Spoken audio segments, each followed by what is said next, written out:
Happy morning, dear students. Welcome back to the class of Math Foundation by Pankaj sir. And today's we are going to understand about the addition of integers.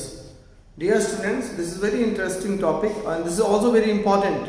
आप अगर देखेंगे तो class 4 से लेके class 12 तक में आपको इस कॉन्सेप्ट का ज़रूरत है और मोस्टली बच्चे यहाँ पे फंस जाते हैं। तो आज के वीडियो को बहुत ध्यान से देखिए, इसमें हम लोग एडिशन ऑफ इंटीजर्स करेंगे।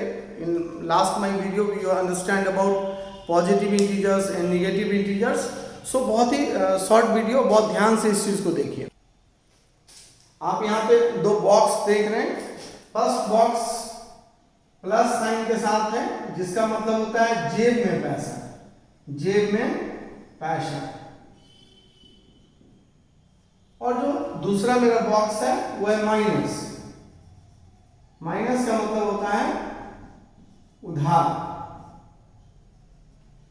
उधार तो आप लोग समझते होंगे, घर में भी आप मम्मी को देते हैं या पापा को देते होंगे उधार, या किसी दुकान वाले के पास जाते हैं। अगर आप कोई 15 रुपीज़ का सामान लेते हैं और आपके पास 10 ही रुपीज़ होता है, तो आप दुकान वाले को बोलते हैं कि इसको रख लीजिए, मैं आपको 5 रुपीज़ वापस आके दे दूंगा। तो यही 5 रुपीज़ उधार होता है, जिसके कॉन्सेप्ट को आपको समझना है। जेब में पैसा मतलब वो ऐसा पैसा जिसको आप खर्च कर सकते हैं। अब इसको देखिए, ये है 3 + 5। आप इसको तुरंत ऐड कर लेंगे, इसको तुरंत इक्वल टू करके आप 8 लिख देंगे। लेकिन आप इसको समझने की कोशिश कीजिए। 3 का मतलब होता है, यहाँ पे कोई साइन नहीं है, इसका मतलब प्लस साइन है। तो ये जो है वो आपके जेब में पैसा है, और +5 भी आपके जेब में पैसा है। आपके इस जेब में 3 रुपीज़ है, इस जेब में 5 रुपीज़ है, तो आपके टोटल रुपीज़ कितने हो जाते हैं? 8। अब हम जरा इस कॉन्सेप्ट को समझें। -3 + 5 क्या है? -3 + 5। इसको सॉल्व करने से पहले हम लोग देखेंगे -3 मतलब उधार, -3 मतलब उधार, और +5 मतलब आपके जेब में पैसा। तो आपको 3 रुपीज़ का उधार है। आप किसी दुकान वाले के पास 5 रुपीज़ लेके जाते हैं चॉकलेट के लिए। आप उससे मांगते हैं भैया 5 रुपीज़ का चॉकलेट दे दो। तो दुकान वाला कहता है नहीं, आपका तो कल का ही 3 रुपया बचा हुआ है, 3 रुपया उधार है। तो आपको कितने का मिलेगा चॉकलेट? सबसे पहले तो आपको 3 रुपीज़ को देना होगा, तब आप जब उसको 3 रुपीज़ दे देंगे तो आपके पास कितना पैसा बच जाएगा? हाँ, 2। तो 2 रुपीज़ क्या होगा? आपके पास पैसा बच जाएगा जिससे आप कुछ सामान खरीद सकते हैं। So the answer will be 2। Understood? अब एक दूसरा एग्जाम्पल लीजिए, एक नेक्स्ट क्वेश्चन। -2 + -1 = अब ये क्या है? ये -2 है, माइनस, अंडरस्टूड? ये माइनस है। माइनस मतलब उधार, आपके पास उधार है। ये क्या है? क्योंकि उधार है ना, आप देखिएगा कि दुकान वाले का उधार होता है तो लोग थोड़ा सा उधर से मुंह छिपा के चलता है कि दुकान वाला कहीं देख नहीं है। यही कर रहा है। ये एक दुकान वाले का 2 रुपीज़ का उधार है, ये दूसरे दुकान वाले का 2 रुपीज़ का उधार है। तो कितना कुल उधार हो जाएगा? एक दुकान वाले का 2 रुपीज़ का उधार और एक दुकान वाले का 1 रुपीज़ का उधार। तो टोटल आपके पास 3 रुपीज़ क्या हो जाएगा? उधार। So the answer will be 3। क्या? उधार। हम हर जगह जो उधार है उसको रेट से डिनोट कर रहे हैं ताकि आपको समझ में आ जाए। सो -1 + 2 + -1 = -3। एक और एग्जांपल लीजिए। 10 + -2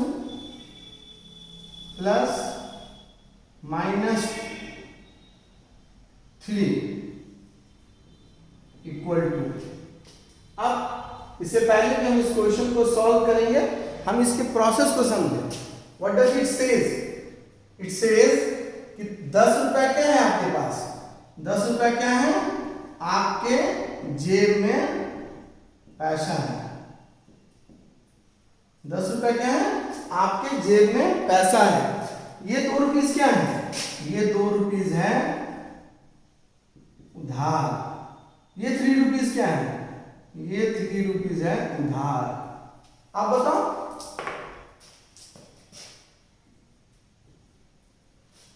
₹10 आपके जेब में पैसा है, एक दुकान वाले का 2 रुपीज का उधार है।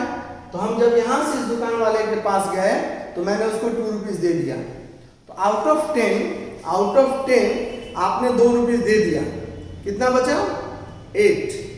तो यहाँ पे हमारे पास बचा 8 क्या? जेब में पैसा। अब यहाँ आइए, इस 8 को आपने फिर इसको भी दे दिया। किसको? दूसरे दुकान वाले को, जिसका 3 रुपीज उधार था। तो इस 8 में से आपने 3 रुपीज भी दे दिया। So how much you got? 5 rupees. ये 5 क्या है? उधार है कि आपकी जेब में पैसा है? ध्यान से देखिए, 10 रुपीज में से 2 रुपीज दे दिया, 8 रुपीज बच गए आपके पास। इस 8 रुपीज में से 3 रुपीज भी दे दिया, तो आपके पास बच गए 5, यानी 5 आपके जेब में पैसे बच गए। So the answer will be 5। हम यहाँ +5 भी लिख सकते हैं, लेकिन जिस डिजिट के आगे कोई मार्क नहीं होता, कोई साइन नहीं होता, उसको हम लोग प्लस मान के ही चलते हैं। एक और एग्जांपल लेते हैं, 3 + -2 + -4। इस चीज को हम लोग फिर कैसे इंटरप्रेट करेंगे? 3 मतलब जेब में पैसा, 3 मतलब जेब में पैसा। और ये 2 क्या है? 2 है उधार। ये 4 क्या है? उधार। अब आप इसको समझने की कोशिश करो। आपके पास एक दुकान वाले का 2 रुपीज का उधार है, एक दुकान वाले का 4 रुपीज का उधार है। तो आपके पास कुल उधार कितना हो गया? कितना हो गया? 2 रुपीज का उधार और 4 रुपीज का उधार, 6 रुपीज का उधार हो गया।